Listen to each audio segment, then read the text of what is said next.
I was bawling my eyes out. It was by far the hardest, most emotional thing I had ever been through in my whole life. Today, I'm talking with the owner of Synergy Pest Control. He shares a story about a goal he set for this last year and how so much was against him in accomplishing it. As I'm sure a lot of you have experienced, the second we try to do something big, it seems like there are forces trying to stop us. And if you want to get past that, you must be a strong person. He explains the mindset behind his accomplishments, which is what we want to adopt going into this new year. Who is he? His name is Michael Park. And funny enough, about 5 minutes before we started recording, I found out we were close cousins. Small world, right?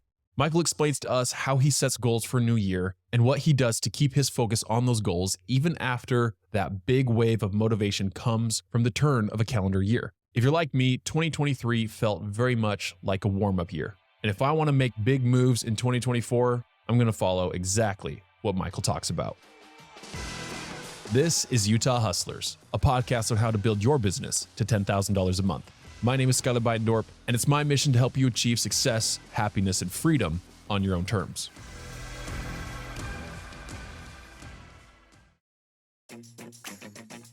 My name is Michael Park. I'm the owner of Synergy Pest Control. I do a whole bunch of services. So if you own a home, we're getting into pest control, lawn service, window cleaning. We're actually getting into solar and a whole bunch of other things as well. Yeah. So it's a lot of fun. You're moving to Texas, right? We are. Yeah, that's where our solar division is going to be starting, a company called V3. So we're excited to join that venture with them and rock and roll. So tell me how you started your business and how you made your first 10 grand a month. So I was recruited to go do door to door right after my mission. And I thought, okay, I'll give this a shot. Ended up doing really, really well. Became a top producer. And over a period of a couple years, I was thinking, man, how cool would that be if I just started my own thing? And entrepreneurship back then is not what entrepreneurship is today, even 15, 20 years ago. Now everyone wants to be an entrepreneur, which is amazing. But I really took a massive risk by taking all my capital. I bought a small little truck, bought all my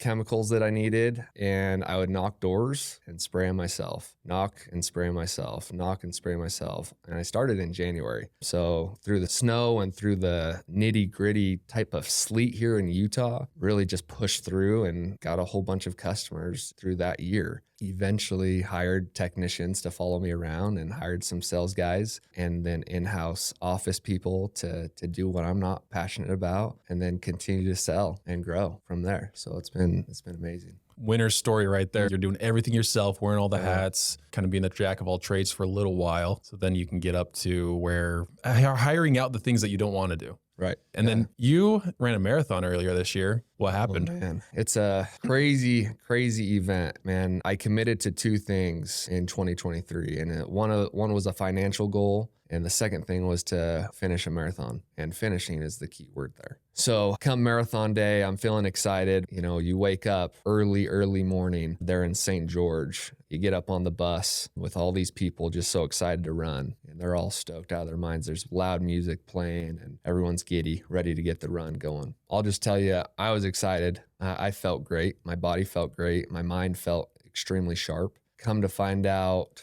I'm going for that first mile. I'm running. I'm feeling amazing. And all of a sudden I step almost like in a pothole or something, slightly off balanced. And it messed with my IT band again, and it put me into that shock mode. And I told myself I could either stop here at mile 1 or I can keep going. And my wife, I just said, hey, honey, I have to go. I'm going to run as fast as I possibly can and go as far as I possibly can. But if I keep going the same pace, it's just going to hurt worse, because there was something about running faster that it did not hurt as bad. So I picked up the speed faster and faster and faster, and I just kept going. The only thing was, okay, just keep running, keep running. You're not going to die. You're not going to die. Just keep pushing through. And through those 20 miles, it was the most excruciating pain. And then I got to mile 20. I'm almost tapped out at this point, where my leg is literally just numb and just throbbing. It feels like a needle's going into the side of my knee. And I stop for just 2 seconds. I've just been looking down, saying one step at a time, one step at a time. And eventually, after I got my water and after I got ointment on my leg, I took a step and fell to my face. And everyone rushed over and was trying to help me out and get me up. And and they said, hey, we don't want you to continue this race. They've had some accidents in the past. They just don't want the liability. So the ambulance and everyone wanted to show up. And I said, no, I'm pushing this aside. And they were trying to hold me back. And I just kept running. I said, no, I'm finishing this. If I do not finish this race in life, there's going to be other things that get tough. I'm going to have to finish this race if I want to finish other things that are difficult in life. So for the 20 miles, it was gruesome. And then for the last 6 miles, it was even more gruesome. Eventually caught some momentum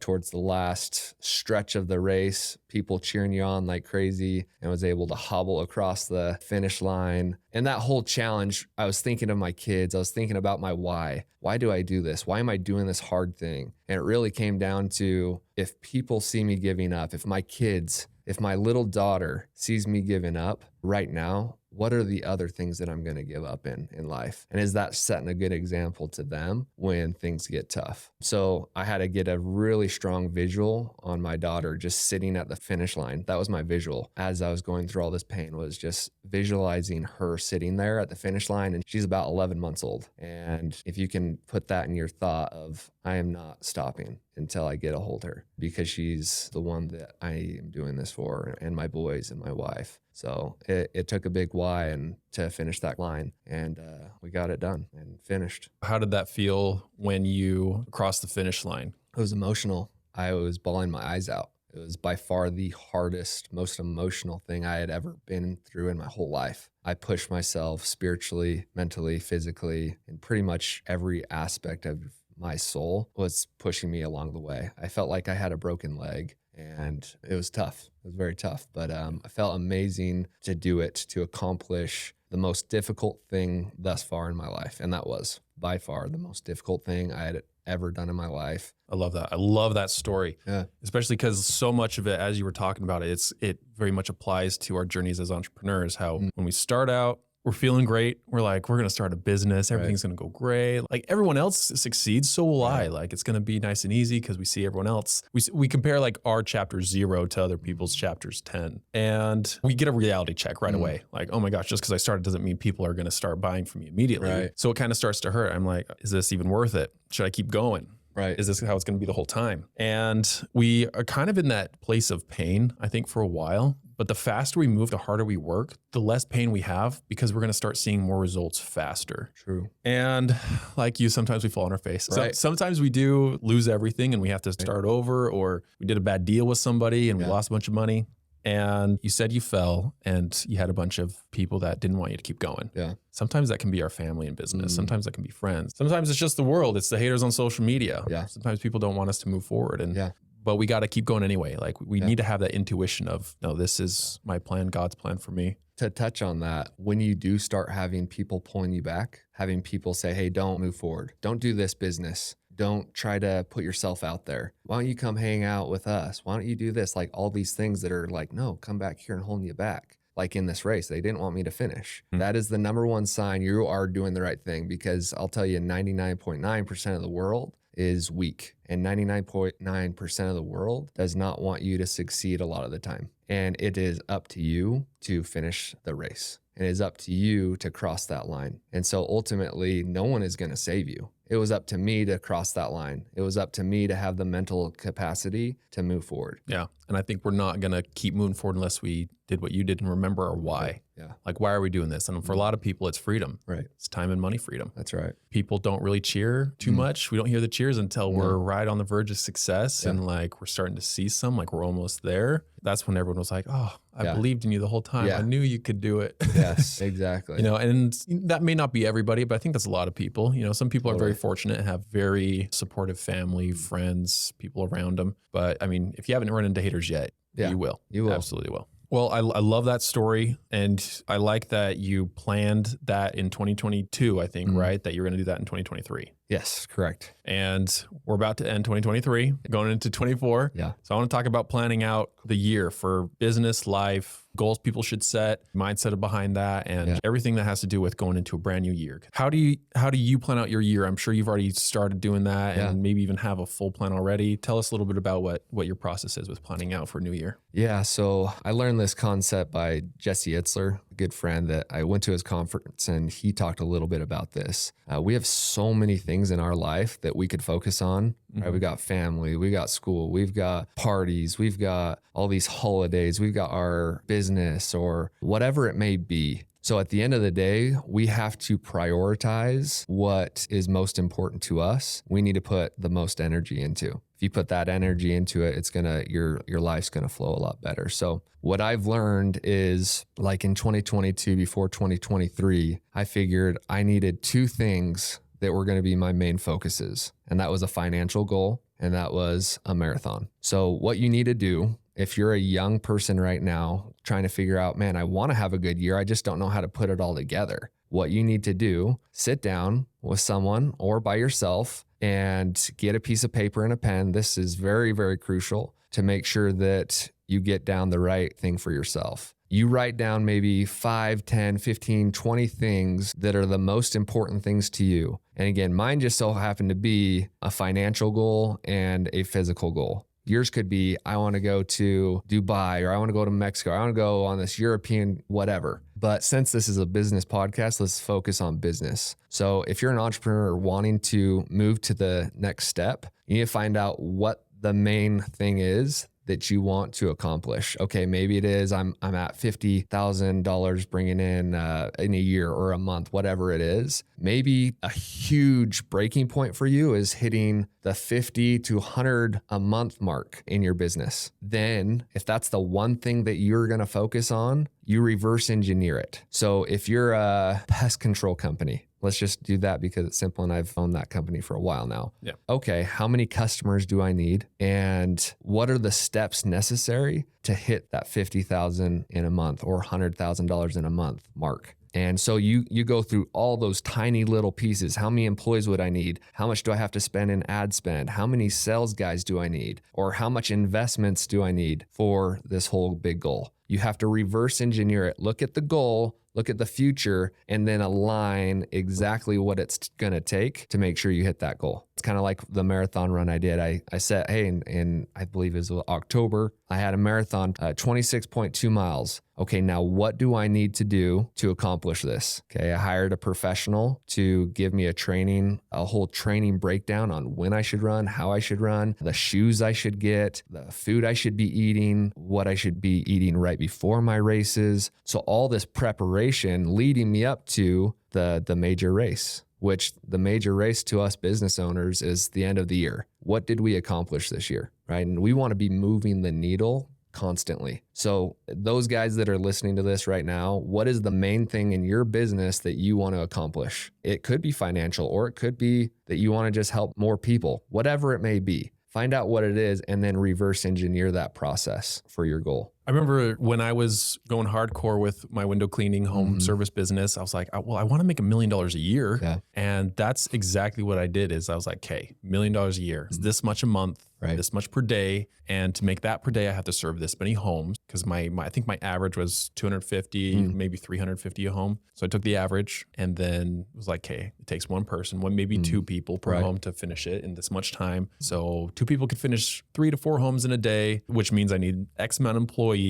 and they need to take home this much pay, which means I need to make this much, have this many jobs. And it was something like 20 or 50 homes a day. I don't remember. Right. It's been a couple of years since I did that math, but it really made me realize that any business, if you do the math and just plan ahead, any business could be $1 million business. That's right. Yeah. Business is math. Yeah. So much of it is numbers. And then it's executing. It's like if you can just run the math and execute, and obviously there's a lot in between, but in the most simple form, business is math. If you can have a product, a service, whatever it is, put the numbers on a spreadsheet and then go execute, the job is done. Exactly. So that's it. I mean, there's a lot of work in between A to Z, but essentially that's all it is. And yeah, you simplify it and make sure just you've set it up correctly and organized, and having the KPIs, key performance indicators, like what are the things that are going to push and move the needle, and then setting up good SOPs. Your systems are in a good place so that the business can run smoothly, so that you can focus on what you are good at. and then delegate to other people that, you're not the best at accounting. So, okay, don't focus your time on accounting. Okay, well, for my goal to happen, I need to do this, this, and this. Delegate that stuff and then focus on sales or marketing or whatever you're the best at, and then execute in every form of that.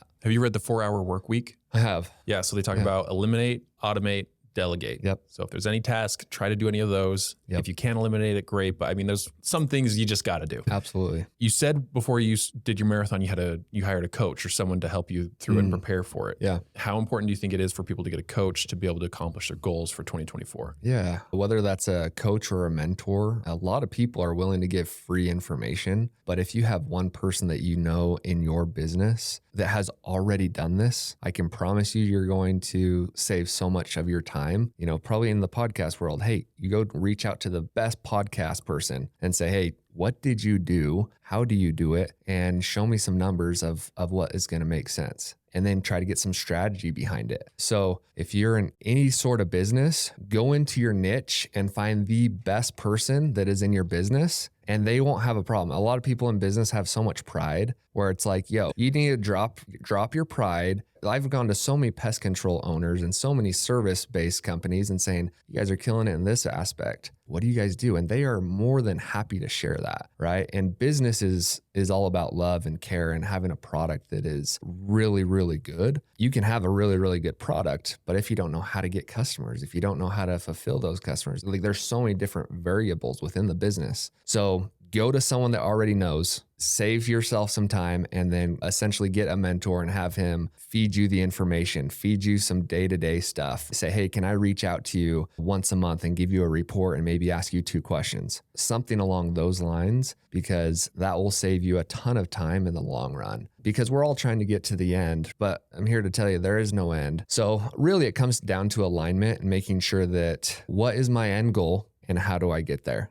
And how do I align my day-to-day with my end goal? And if someone already has a mentor or coach or just someone, even accountability partners are huge. I would say with those 5 to 20 things that you talked about, tell them what those are. You could even write those down with them. Because I think a lot of times when I write down my goals on my own, they're at one level. Right. But if I'm telling them to someone else, it's like, okay, they wrote this down. I'm going to write this down. It becomes kind of like a game. Yes, totally. And let me finish that part. When you write down those 20 things, you can't have more than 2 things. So on my phone, I have my top 2 things that I know that I'm going to accomplish. This year, I just have the 1, but only have 2 things that are your freaking wild goals, wild dreams that you're focusing on. Only pick 2. That's the key. If you pick more than 2, it's really tough, really tough. They even say just focus on the 1, but I think most of us can really focus on 2, being entrepreneurs. Pick 2 things that are going to freaking change your world, change your life,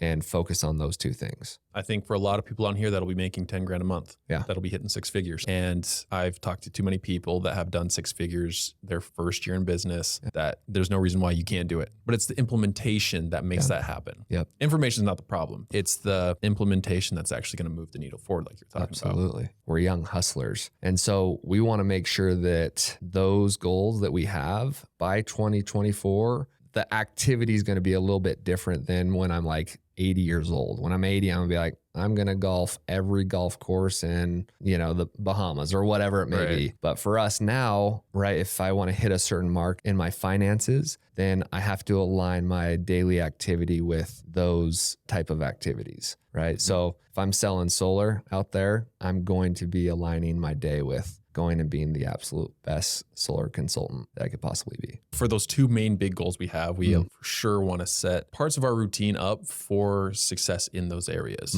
Yeah. And then be so simple, guys. Like if it's 2 things or 1 thing, have it on paper and then write down exactly what you need to do to get there and in order, right? So it may be all jumbled at first. Looking at it, you're like, man, I got this done. And then you reverse engineer it as to what is your first step? What is your second step? What is your 3rd step, 4th, 5th, 6th, and 7th, right? There may be more steps in your business than others, but make sure you put that on paper and it's somewhere that you can see every single day, because we all have ADD and all this crazy brain, like squirrel brain, but we got to get past that and just say we're great at what we do, but we need to get it on paper. There's something to be said about putting it on paper and then being able to see it every single day, and then going and to be accountable to that every single day as well. And then what I would do is put dates to every KPI or every goal within the goal, right? I want this portion done by March. I want this done by April, and so on and so forth. So that will really map out the success on a really systematic way. Something I always say is the easier something is to do, the more likely someone is to do it. That's right. So if we can just make it stupid easy for ourselves,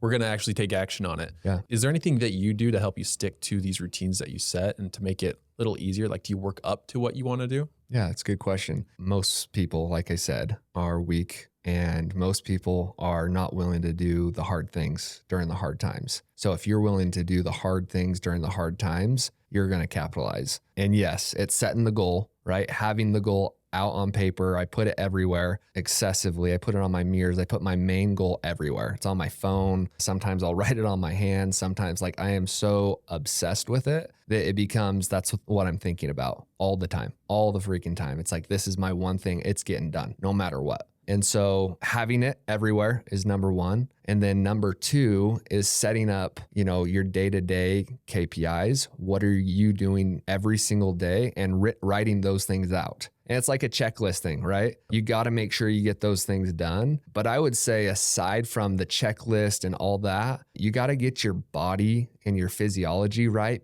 so that you can get your business mind right. So working out every single morning is so key, or at least moving your body. And I'll tell you right now, if you're in the business world and you're not working out or moving your body or stretching, you're missing out a ton. There's just something to say about when you're moving your body, when you lift, you feel good about yourself, your confidence is going to boost, which is going to give you momentum into your day, right? So it's just like making your bed every single day. It's like, yes, I did something good. It's giving yourself the confidence to move forward on your day-to-day. So really just setting up day-to-day activities and then planning your day the night before. So making sure that you're not planning your day that morning. I always have Sunday plannings as well to go over the big picture. So every Sunday at a certain time, I'll plan my whole week of, okay, what's my main big picture this week? And then every single night, I'll go over anything else I need to fill in to make sure that those goals align and are accomplished. Do you listen to Andy Frisella? Yes. What he does is, like, the day before, he writes out 5 things like must-dos that are aside from your normal routine of workout, read, meditate, send 3 gratitude texts, those kinds of things. So he has 5 things that's like, if these 5 things get done, he wins the day. So if he's done by noon, he's done. Can he keep going? Sure. But like those things mean he wins the day. And so if you do that every day and you get enough wins, so it's 5 things, right? So if you accomplish at least 3, well, the score is higher than the losses, right? So that day's a W. And then if you do that every day, and as long as you have more wins throughout the week than losses, that week was a win. And then if you have more weeks that were a win than losses, then you win the month. Then you win enough months, you win the year. That's how he does it. And that goes right in with what you're saying, is plan it the day before, write down what you got to do, and have your routine already set up. And I think if you follow that, you will win the year. Yeah. And I like that you talked about the fitness part, but a big goal for people is like get their fitness on track for the year. Do you ever start super simple with those and then move up to more complicated just to get it in the routine? Like work out for 5 minutes and then the next week work out for 6 or 10. Yeah. Do you do anything like that? Yeah, I grew up playing sports, so I love going to the gym and working out. I've seen what it's done to my brain, and I've seen what it's done to my life and my business. So I just value it so much. But yes, if you're just starting and you haven't been in the workout scene for a long time, start with 1 push-up. And then you ask yourself, can I do 2 push-ups? Well, oh my gosh, that was great. I did 3 push-ups. Now okay, say that's your max. And the next day, you're going to say, can I do 4 push-ups? And then you're going to do 4 push-ups. And then you're going to ask yourself, is that the best I've got?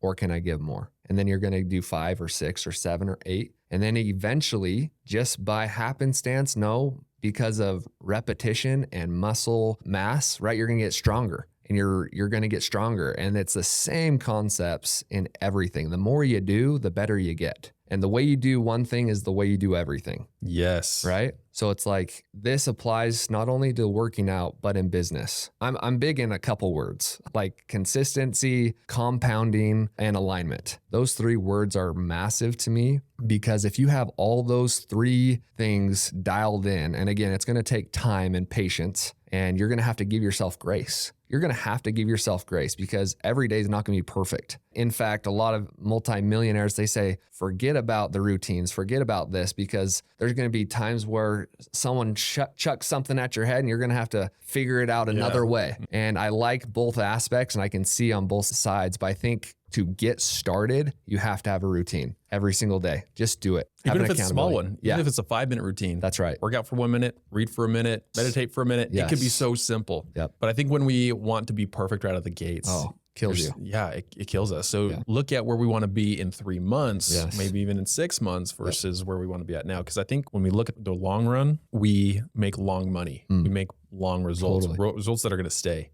Well, is there anything else that you want to share with everybody about planning out the year routine? Just overall, man, get it on paper. I can't say that enough. Yeah, I like paper a lot more because I can see it. It doesn't go away when I turn off my phone. You stick it on the wall. Get it on paper. Get something visual. Find out what your why is. Why do you wake up in the morning? Do you actually want to do this business? Why do you want to do this business? Get emotional. Your why should be extremely emotional. You should be crying by the end of the time you're done with asking the 7 series of questions of whys. Why do you want this? Well, because I want to make more money. Why do you want to make more money? Because I want to do this. Why do you want to do this? Because my kids. Why do you want it for your kids? So that my kids don't have to do this. Why don't your kids? So that they can feel free, right? And there's 7 series of questions that you can ask yourself that is going to be so deep and so painful that you will get it done. Because if it comes down to, because I never want my kids to suffer the way I suffered or whatever it may be, then it's going to mean something to you. It's going to be a lot easier to get out of bed if you just tell yourself, I'm visualizing my children, I'm visualizing the future, and this is what it's going to take. Get it on paper, have some really pure and clean designs for 2024. Have someone help you. You know, if you want, you can reach out to me and I can go over some of the strategies I've used to accomplish this. But again, having it everywhere. I have it on my phone. I have it on my fridge. I have it in my mirror, in my bathroom. I have it literally everywhere. So it's on my mind constantly. And then obviously another second point is what your input is going to determine your output. Okay. So what you listen to in the morning, who your friends are, that's going to determine who you are. So if you're listening to bad stuff, if you're listening to all this junk, you have bad friends, bad influences, then that's what you're going to put off. Yeah. Let's define bad. Yeah. Like, what does that mean? It could be defined in so many different ways, but if it's music, I say, hey, Google, turn on meditation music. When I do love rap, I love country music, I love all genres, but to get me in a good state of mind, I kind of want to get flowing with my brain. So I'll say, hey, turn on that music for the first little bit while I'm putting my clothes on, getting ready for the gym. And then when I get to the gym, I put a podcast in, whether that's Ed Milet or this show. I love this show. It's really, really cool. Whatever podcast it may be, or a book, whether that's 10X by Grant Cardone or Can't Hurt Me by David Goggins, or you've got Gary Vee books or marketing books by Alex Hormozy. So many good books that will change your life, which again is your input, which will determine your output. So it's very important what you're putting into your brain. It's going to determine your future. I promise you that right now. If you don't do that starting now, don't expect any other results than the same. So it sounds like good. It's more like, does it support us or does it take away from us? Correct. And I think a lot of people can think of a couple friends, all of us do, or family members, all of us do, that are stagnant, and it's almost an excuse sometimes for us to be stagnant too. Right. It's like, well, they didn't work out last week. I've always been working out, but they're still doing okay. Like, oh, it'll be okay. You know, like, it's such a sticky way of being. Like, anyone that's like that, like, it'll come to us and we'll start to adopt that mindset. Versus if you're around people that are killing it, like, you're gonna be like, man, I'm doing nothing. And so then it's gonna make the little things the things you're doing seem so small that it's almost easier to do them. Yeah, and that's what I would say is find a mentor or find someone that you look up to and then align your vision with what you think they would do, or ask them your day-to-day. Okay, when you're in my position, what would you do now? What would you do now? Okay, I'm this point in my stage of life. What would you do now? right? And they're going to tell you. And going back to the concept of taking in what your input is, your output, there's also a lot of clutter with that input because there's group messages from family, there's group messages with friends, there's all these DMs from all these random people, there's all these things that are going to take you away from your main goal. So a lot of times it's not even what we need to do to be successful, it's what we need to take away. Totally. Eliminate. Because like I said, we can only focus on one thing. If we focus on more than one thing, we're not ever going to be really, really great at that one thing because we have so many distractions. So I would challenge everyone. Everyone has 10 things that they can take away, whether that's TV, social media, the ice cream in the freezer, whatever it is, take away something. And it could be small incremental time frames, right? This week, I'm going to take away this because that kills my drive. I'm going to take away this because that takes away time that I could be working on this. And pretty soon you're going to take away all these things and it's going to compound. And now you somehow have, and we all have the same amount of time in a day. Elon Musk has the same amount of time in a day than we do, just like us, right? Just like us. So how is he able to get all these things done in a day and we're only able to get this much done, right? So it comes down to focus and it comes down to eliminating the things that don't matter and then focusing on the things that really do matter. Absolutely. I love it. Michael, thanks for coming on. Thanks, brother. Cousin. Thank you, cuz. My guest today was Michael Park. If you'd like to get in contact with him, the best way is to reach out to him on Instagram at Michael G. Park. Or if you have any questions about this episode, all the links, as always, are down in the show notes. Well, that wraps up the last interview of 2023. If you've enjoyed this podcast thus far, make sure to subscribe so you know when future episodes come out. I don't have a specific release schedule for new episodes, so be the first to know by following or subscribing to wherever you listen to podcasts. And as always, it's not just about knowing what to do, it's about taking the required action. Until next year, keep building.